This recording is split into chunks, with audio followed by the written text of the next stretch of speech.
Welcome to Sophia Tells Stories. Dive into a world of English stories filled with adventure, emotion, and imagination. Whether you're here to improve your English or just love a good tale, we've got stories for everyone. Let's begin today's journey. She Choose Us, Chapter 1. The day he walked out. It was a Tuesday. Not a thunderstorm Tuesday or a freezing one, just plain. The kind of Tuesday you'd forget if it weren't for what happened. I sat on the carpet playing with my action figures while they fought in the next room. Mom's voice was tight. He was distant, like he was already gone. The door slammed. A suitcase wheeled past me. No kiss goodbye, no hug, not even a look. I didn't know what it meant yet, but Mom did. She stood in the doorway after he left, arms crossed like a shield, her face caught between breaking and pretending. "I'm sorry, baby," she said, voice cracking. "It's just us now." Chapter 2. Empty chairs at the table. Dinner's changed. No more loud laughter from the other end of the table. No teasing, just me, pushing food around my plate while Mom stared into space, chewing but not tasting. She got quieter, like she was trying not to take up too much space. I missed her, the one who danced with a spatula and sang off-key. Now she rushed from one job to the next, always tired, always chasing something we couldn't see. One night I woke up and found her crying in the kitchen, bills spread like knives across the table. I didn't say anything, I just stood there. She wiped her eyes and smiled like I didn't already know. Chapter 3. The First Night of Forever. After he left, the bed felt too big for her. So she made a camp in the living room with me, blankets, pillows, popcorn.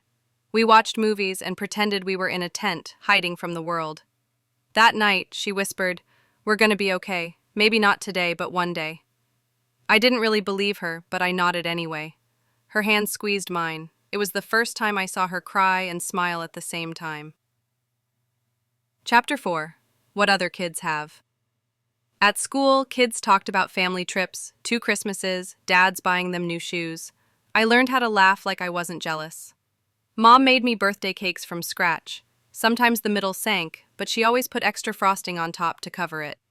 It wasn't perfect, but it was hers, and that made it better.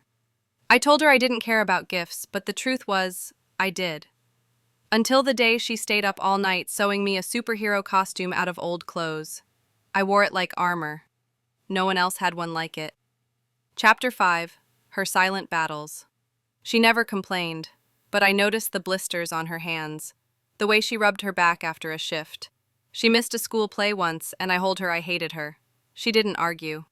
Just looked at me with those tired eyes and said, "I hate me too sometimes." I cried harder than she did. Later, I found her rewatching a video of my kindergarten graduation. I think she wanted to feel like she hadn't missed everything. Chapter 6. Letters Never Sent. I tried to write to Dad. I wanted answers. Why did you leave? Did you love us at all? But the letter just became a page of crossed-out sentences and tear stains. So I wrote to Mom instead. "Thank you for staying." I left it under her pillow. The next morning she hugged me a little longer than usual. We never talked about it. We didn't need to. Chapter 7. When it was almost too much. Winter was the hardest. The heat got shut off one week. Mom wrapped me in layers and boiled water for baths. She pretended it was an adventure. Then she got sick. Fever, chills, too weak to get up. I made her soup from a packet and tried to keep the apartment clean. A neighbor brought groceries. "Your mom's a warrior," she said. I already knew that. Chapter 8. Little Victories. Mom got promoted. I passed my finals. We high-fived over takeout and danced to the radio. We didn't have much, but we had momentum. And hope. Hope was the real luxury. She started smiling again, for real. I started laughing without guilt. We were becoming something whole again. Chapter 9. I See You Now, Mom. Teenage years made me stubborn. I didn't always make it easy for her. But I started seeing her differently, as a person, a woman with dreams she put on hold. A soul stitched together by duty and grit.